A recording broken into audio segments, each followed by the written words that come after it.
The doors of the saloon swing open. Dust motes dance in the slivers of afternoon light. The piano player stops. All eyes turn to the man in the doorway. His hand rests near the cold steel of his revolver. It's a scene we all know, a myth etched into the soul of America. But that cowboy didn't walk in just for whiskey. He was hungry. And what the saloons of the Wild West served was far stranger than any legend. On the menu tonight were deep-fried bull testicles, a stew made from a calf's heart, liver, and guts, and coffee so strong it could dissolve a nail. This wasn't a joke. This was survival. This was the real menu that fueled the taming of a continent. And the story of this food is the story of the Wild West itself. Act 1. The grit of survival. Before the legends, there was the land, a vast, unforgiving expanse of dust and sky. Here, life was measured in miles ridden and calories consumed. The saloon was more than a bar. It was the first and last stop for civilization. It was a bank, a post office, and most importantly, a kitchen. It was a promise of a hot meal in a cold world. But the food served here wasn't about comfort. It was about function. It was about keeping a man alive for one more day. And no dish tells this story better than the one they called son of a gun stew. It sounded like a curse, or maybe a dark joke between trail cooks. But son of a gun stew was brutally real. It was the ultimate frontier principle served in a bowl. That principle was simple. Nothing is wasted. Waste was a weakness the West could not afford. The stew's origins were born on the dusty cattle trails. When a young calf, often an unbranded maverick, was lost or injured, it became dinner. But not just the prime cuts. That was a luxury for eastern cities.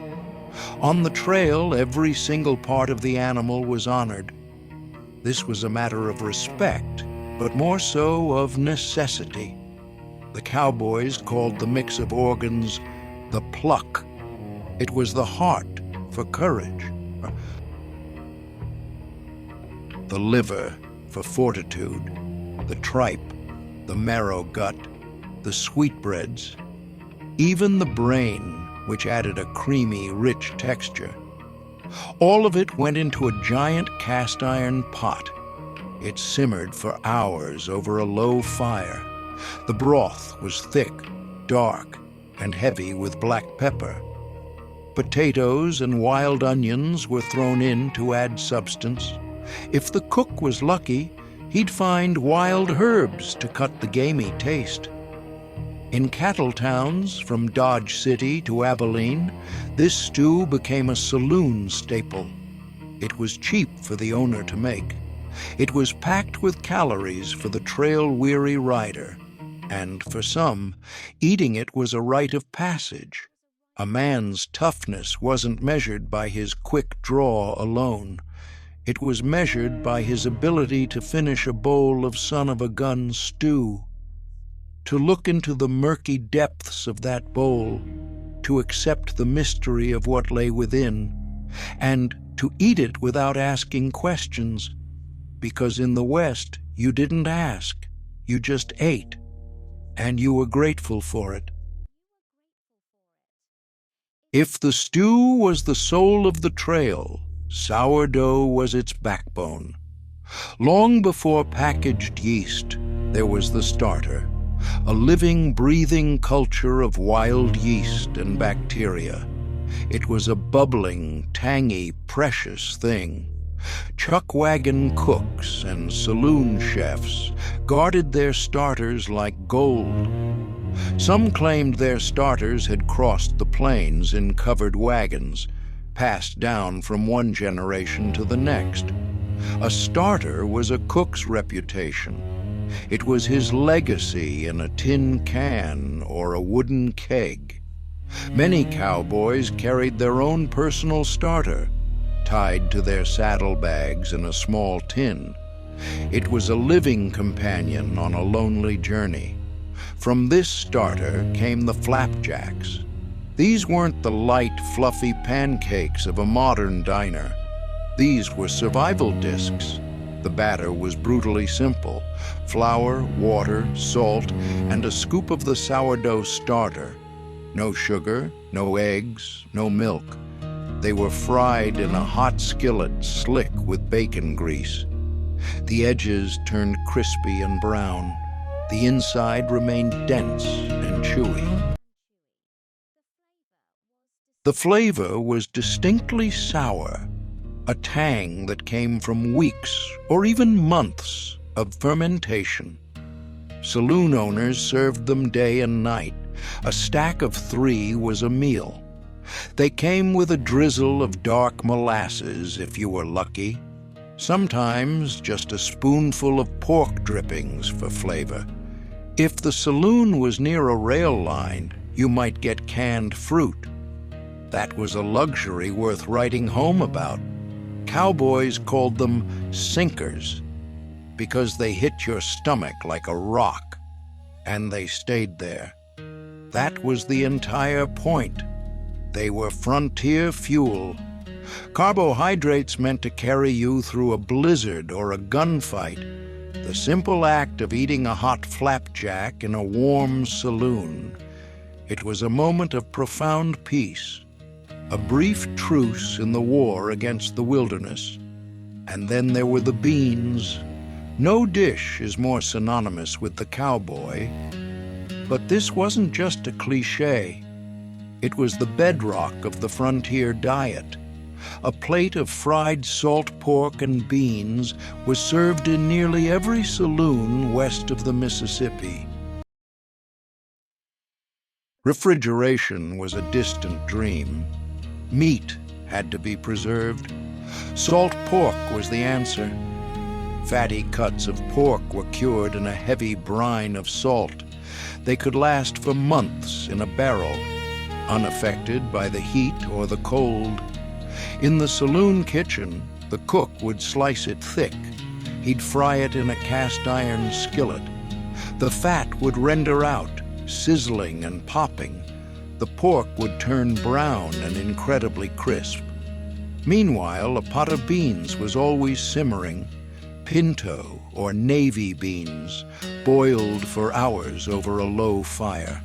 They were soft, creamy, and filling. The crispy salt pork was spooned over the top.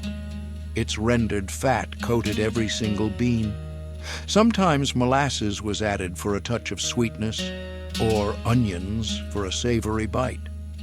But often it was just pork, beans, and grease, and it was glorious. Served with a hunk of day-old sourdough or a corn dodger to mop up the plate. This was a meal that built bodies. It could keep a man in the saddle from dawn until dusk. Saloon kitchens kept the bean pot on the fire 24/7 because no one who worked cattle wanted to drink on an empty stomach. A bowl of beans was the price of admission to a night of poker. It was the foundation upon which the Wild West was built. One salty, savory, life-giving spoonful at a time. Life on the frontier ran on a different kind of fuel. It was black, bitter, and brewed strong enough to float a horseshoe. It was chuckwagon coffee. Some called it six-shooter brew. Others, less affectionately, called it liquid tar. But every cowboy knew it was the lifeblood of the trail. This wasn't a beverage for delicate palates. It was a tool, a necessity. The process was crude but effective. Coarse coffee grounds were thrown directly into a pot of boiling water. There were no filters. To settle the grounds, cooks used frontier ingenuity. They'd crush an egg, shell and all, and toss it in. The eggshell fragments would bind to the grounds and sink them to the bottom. Some used a pinch of salt. Others claimed a small piece of rawhide did the trick. In the saloons, a large pot of coffee was always on the stove. It was rarely emptied and almost never cleaned. The barkeep simply added more water and more grounds throughout the day. The brew grew stronger, darker, and more bitter with each passing hour. A cowboy would walk in, covered in trail dust. He'd drop a coin on the bar. In return, he received a steaming tin cup of the blackest coffee imaginable. It was a hangover cure, a conversation starter, and sometimes a substitute for sleep. They drank it before sunrise. They drank it after a winning hand of cards. They drank it to stay awake on night watch. The taste was often secondary to the effect. But if you were a regular, the barkeep might offer a small kindness, a splash of whiskey from the bottle under the bar. To fix the flavor, he'd say with a wink. That simple act transformed the bitter brew. It became something more. A moment of warmth and shared humanity in a cup of black coffee at the edge of the world. Act 2. The art of ingenuity. The West was not a land of plenty. It was a land of constant adaptation. When the cattle drives were delayed or the supply wagons were late, a saloon cook had to be resourceful. He had to look at the land not as an empty space, but as a pantry. This gave rise to a cuisine of pure invention. Dishes born from what could be hunted, foraged, or harvested. And no dish represents this inventive spirit more infamously than the prairie oyster. Let's be clear from the start. Despite the poetic name, this is not seafood. The saloons of Colorado, Wyoming, and Texas served them by the plateful. They are, and were, deep-fried bull testicles. This wasn't a gimmick. It was a product of the cattle ranching cycle. Castration was a necessary part of managing a herd. It made the steers more docile and their meat more tender. And on the frontier, you did not waste protein. Especially not fresh protein. After the spring roundups and brandings, there was a surplus. The organs were immediately cleaned and sliced. They were often soaked in buttermilk to tenderize them further. Then they were battered in seasoned flour and spices. Finally, they were dropped into a kettle of bubbling hot tallow or lard. They cooked quickly, puffing up into golden brown nuggets. Saloons served them hot and crispy. Often during town festivals celebrating the end of the roundup, they came with a side of hot sauce or spicy mustard. You chased them down with a cold beer or a shot of rye whiskey. The texture was surprising. A crispy, savory crust on the outside, a soft, almost creamy interior with a mild flavor akin to sweetbreads or mushrooms. Eating prairie oysters was more than a meal. It was a statement. You didn't eat them to be fancy. You ate them to prove you were a part of this world, to show you were tough, that you were local. That you understood the cycles of life and death on the ranch. In some towns, refusing a plate of prairie oysters offered to you by a rancher was a good way to get laughed right out of the saloon. It was a food that tested your grit, and for those who passed the test, it was a delicacy, a true taste of the Wild West. It's a testament to the sheer resilience of the frontier spirit, that nothing was ever truly off the menu. If you appreciate these untold stories of American history, the ones left out of the movies, consider subscribing. That way, you won't miss our next deep dive into the forgotten corners of the past. Now, if bull testicles weren't available, the saloon cook turned to other sources. If it moved, it could likely be stewed. When beef was too expensive or scarce, cowboys hunted, and the plains were teeming with rabbit. Light, lean, and plentiful, rabbit became a saloon favorite. It wasn't a glamorous meat. It was the food of working-class travelers and cowhands. Rabbit stew was the essence of frontier rustic. The meat was first browned in pork fat to develop flavor. Then, it was slow-simmered until tender enough to fall off the bone. The stew was filled with whatever vegetables were on hand: potatoes, onions, carrots, turnips, wild herbs gathered from the nearby hillsides. In the saloons of New Mexico and Arizona, a cultural fusion happened. Cowboy cuisine met Mexican and native food traditions. Rabbit stew there was seasoned with dried chilies, cumin, and garlic. The result was hearty, warming, and surprisingly complex. This wasn't a dish for the high-stakes gambler or the wealthy landowner. Rabbit stew was for the man who'd spent a week in the saddle. A man tired of beans and hardtack. A man who craved something that tasted, even faintly, of a home he hadn't seen in years. In the more wooded areas, from Missouri to Arkansas, another protein source was even more abundant: the squirrel. Yes, squirrel. In the 19th century, squirrel meat was not only accepted, it was expected. It was cheap, readily available, and when cooked correctly, surprisingly flavorful. Saloon kitchens adopted a classic European cooking method called a fricassee. The squirrel was cut into pieces and lightly pan-fried in butter or lard. Then, it was simmered gently in a creamy gravy. The gravy was made from the pan drippings, flour, and milk, or cream if available.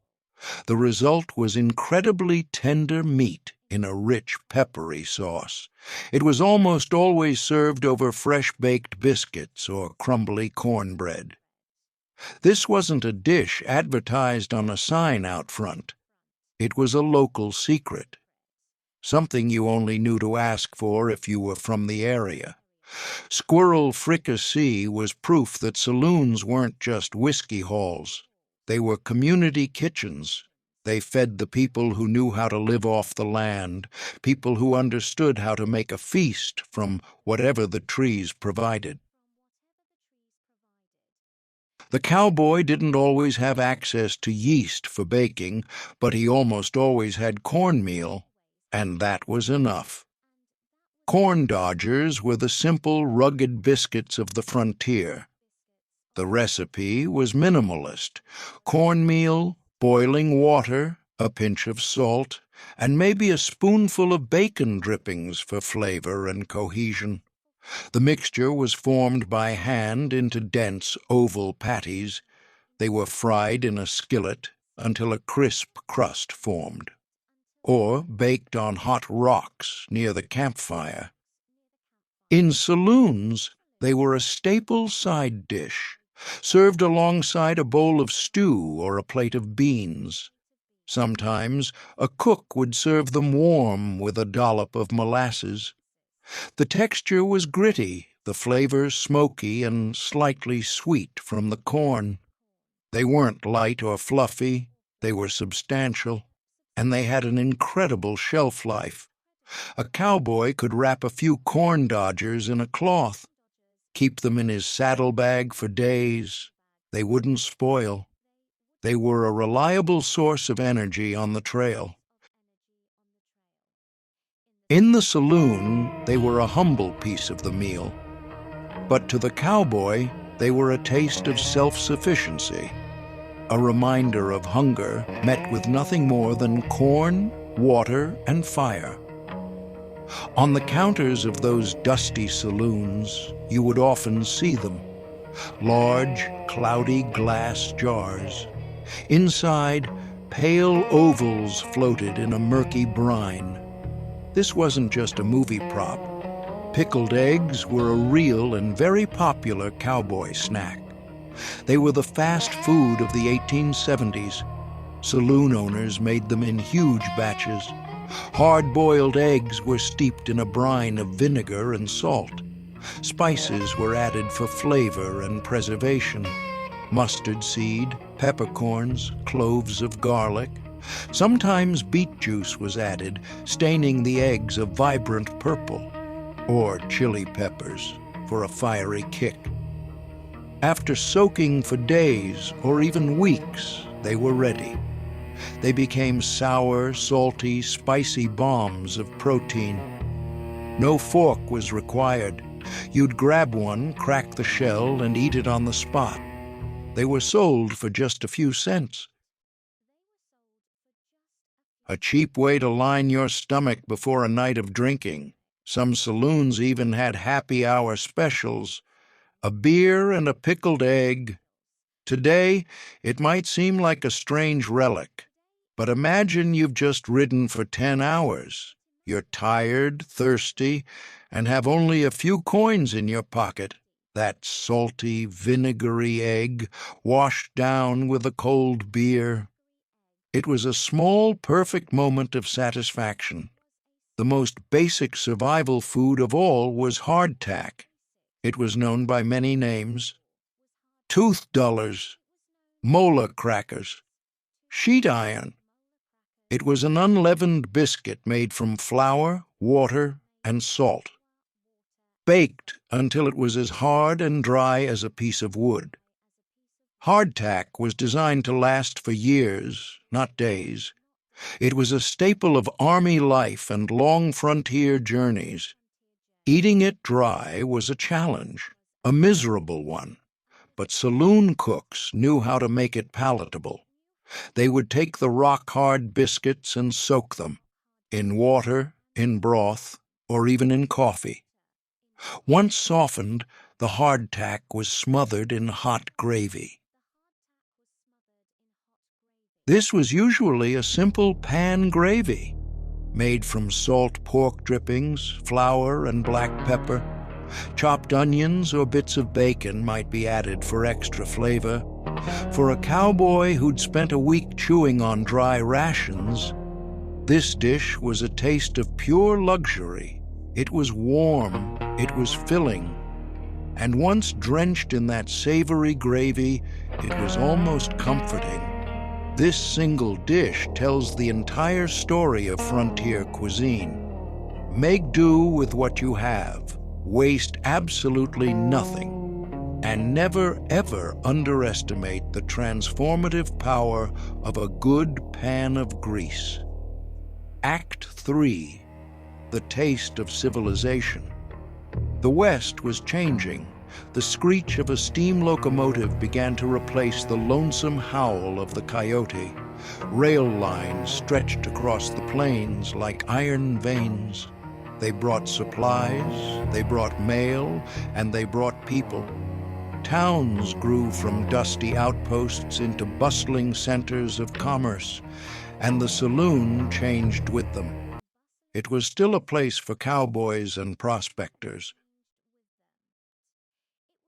But now it also catered to merchants, bankers, and families, and the food began to reflect this change.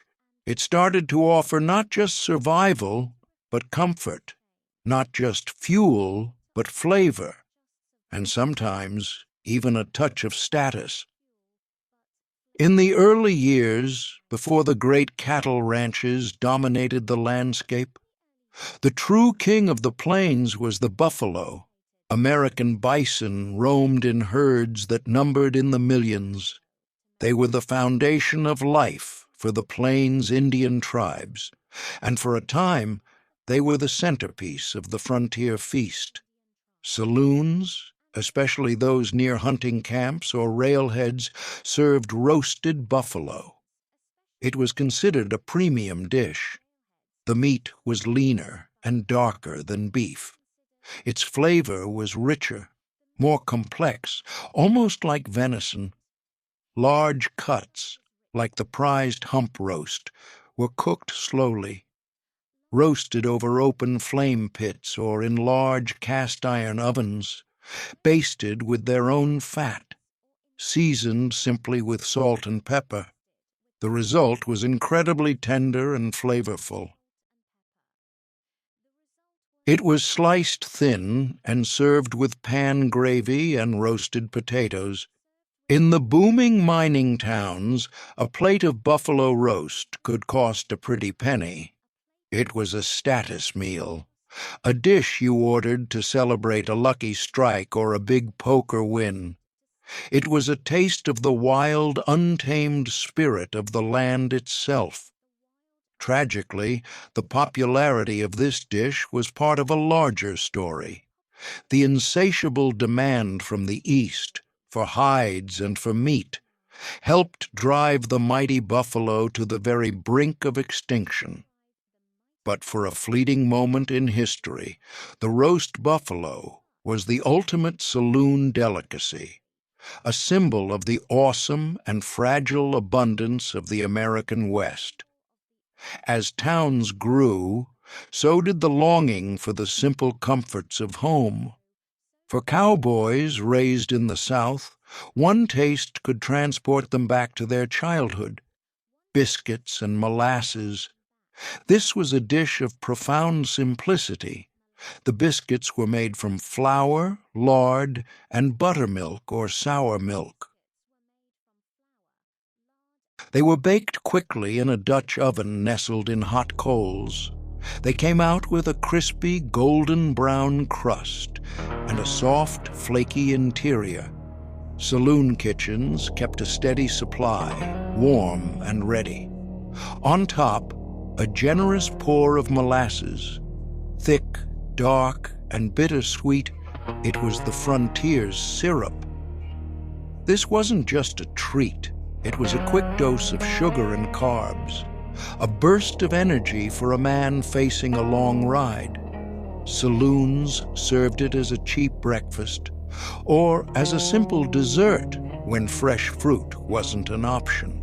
But the real power of this dish was emotional, the combination of a warm, savory biscuit and sweet molasses. It was a taste of memory, a connection to a simpler time, a reminder of a mother's kitchen thousands of miles away. For a few cents, a lonely cowboy could buy himself a moment of pure, unadulterated comfort. Not all of the saloon's delicacies were born of the hunt. Some came from the same principle as son-of-a-gun stew: use everything. And that included the parts that modern diners might find challenging. You won't find this on many menus today, but in the Wild West, fried calf brains were a legitimate dish, especially in towns with heavy German, French, or Mexican influences. In these cultures, offal wasn't just accepted, it was celebrated. The brains were carefully cleaned and often blanched. Then they were sliced, battered in seasoned flour or cornmeal, and fried. The goal was a crisp, golden crust. They were served with a side of spicy mustard or hot sauce. The texture was the most surprising part, a crunchy exterior giving way to a rich, creamy, almost custard-like inside. The flavor was remarkably mild, often compared to scrambled eggs. Cowboys who grew up on farms or ranches didn't flinch. They understood the logic of the butcher's knife. If it was edible and you could fry it, it was fair game.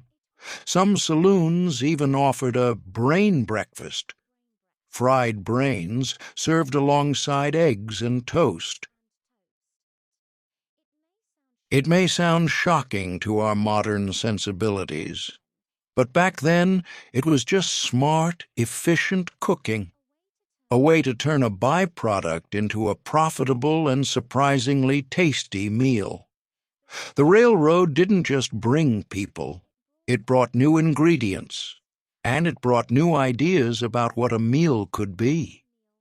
Even dessert, once a rare luxury, began to appear on saloon menus. Fresh fruit was still scarce and expensive, but dried apples were a different story. They were shelf-stable and easily transported.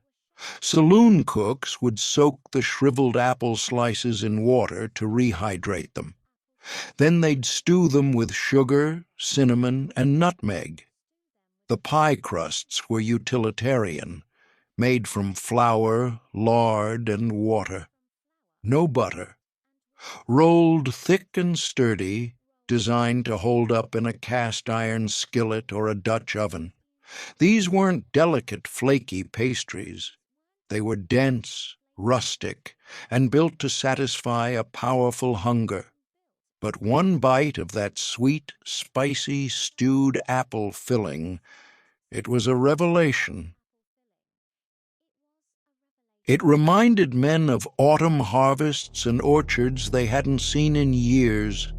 A slice might cost more than a shot of whiskey, but for some, it was worth it. It was a taste of a life they had left behind, a sweet, tangible link to the past, served on a tin plate. The ultimate waste-not dessert was bread pudding. It was a clever invention for using up old, stale bread. Leftover biscuits, day-old sourdough, or cornbread were torn into chunks. They were soaked in a mixture of milk, eggs, and sugar. Raisins or dried apples were often thrown in. The mixture was baked until it was golden brown and puffed up. The real magic often came in the sauce, a warm, sweet sauce made from whiskey, butter, and sugar, poured generously over the top just before serving. Bread pudding wasn't always on the menu. It appeared when the cook had enough leftovers and enough time. Its presence signaled something important. It meant the kitchen was well stocked. It meant the saloon was prosperous.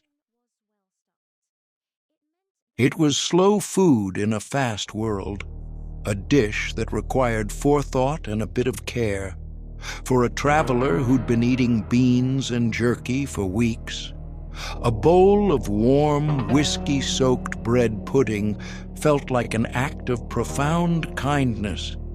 It was civilization, one sweet, comforting spoonful at a time. So, were these recipes really served in Wild West saloons? Yes, every last one of them, from the gruesome to the comforting, from the strange to the simple. Because saloons weren't just the whiskey-soaked dens of myth. They were the original truck stops, the first diners, the social and culinary heart of every frontier town. They were the only place a man could find shelter from the dust storms, the gunfights, and the crushing loneliness of the long road west. The food they served tells a story of hardship, ingenuity, and the stubborn, unyielding will to build a life in an unforgiving land. It was more than just a meal.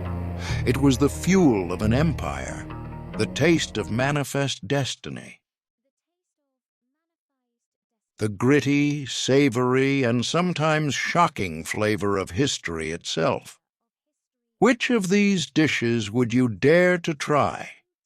And which one would you never touch with a 10-foot pole? Let us know your frontier food choice in the comments below. And if you're hungry for more forgotten history, saddle up and click here. Our next video will take you on another journey into the past you thought you knew.